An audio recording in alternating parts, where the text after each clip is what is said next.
ভালো আছেন চাচা? হ্যাঁ বাপ, ভালো আছি। বাড়িতে কজনের আছে? আমি আর তোমার চাচি। হে রাকেশ, চাচাকে 2টি প্যাকেট দে। দাও চাচা। এদিকে টাকা চাচা, এদিকে। হ্যাঁ, একটু আসেন। দাঁড়ান চাচা, ভোটের সময় আমার কথা একটু মাথায় রাখবেন। হ্যাঁ বাপ। দাদা, সামনে একটা বয়স্ক মেয়ে থাকে, ছেলে মেয়ে কেউ নাই। আমার স্বামীটাও কতদিন আগে মারা গেল। দেন দাদা। হে এলেন চাচি, হে এত ফলটল আছে, হে তার দেন। এটা কি হলো চাচি?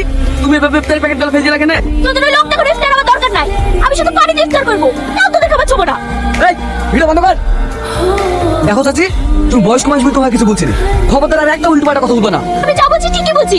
ভুলে গেছি সেদিনের কথা। পেশেন্টের হার্টের অবস্থা খুব একটা ভালো না, একটা আর্টারি ব্লকেজ দেখা দিয়েছে। ডাক্তার বাবু, আমার স্বামী সুস্থ হয়ে যাবে তো? কিছু মেডিসিন লিখে দিলাম, এগুলো চালিয়ে যান, আশা করি সুস্থ হয়ে যাবে। বলছি এই ওষুধগুলো কিন্তু কত টাকা লাগবে? 3000 টাকার মতো লাগবে। 3000 টাকা?